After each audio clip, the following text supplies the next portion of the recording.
एक शीर्ष हत्यारा जेसन एक खतरनाक मिशन पर निकला था। उसका पहला निशाना एक दिखावटी खनन उद्योगपति था जो वास्तव में हथियारों का सौदागर और मानव तस्करी में लिप्त था। उद्योगपति का ठिकाना एक अभेद्य हवाई किला था जिसके दरवाजे भी निकल मिश्र धातु से बने थे। जेसन ने चुपचाप घुसपैठ करने की योजना बनाई। उसने नीचे के अपार्टमेंट में उपकरण जमा किए और एक अस्थायी पुलिंग डिवाइस बनाया जिसमें वैक्यूम सक्शन कप का इस्तेमाल किया गया था।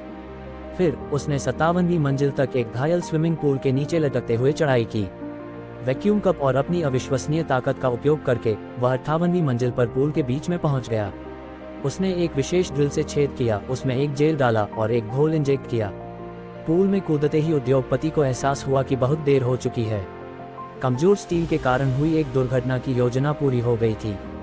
लेकिन ये केवल जेसन का शुरुआती कदम था। उसका असली निशाना एक और भी खतरनाक व्यक्ति था, हथियार डीलर ओल्ड मैक। मैक का मुख्यालय एक सैन्य किले जैसा था जिसमें भारी सुरक्षा, बंकर और यहाँ तक कि 2 सुपर हथियार और एक पनडुब्बी भी थी। किले में घुसने के लिए जेसन ने छत पर एक स्नाइपर राइफल लगाई और एक गार्ड के नितंब में गोली मार दी।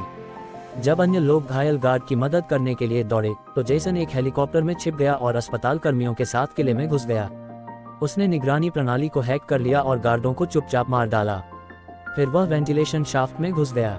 अलार्म सुनकर मैक एक सुरक्षित कमरे में भागने की तैयारी कर रहा था। लेकिन जब मैक ने दरवाजा बंद किया तो जेसन पहले से ही अंदर इंतजार कर रहा था। जेसन ने तुरंत गोली नहीं चलाई बल्कि एक सौदे की पेशकश की। वह जानता था कि मैक के मरने के बाद उसकी कोई कीमत नहीं रह जाएगी।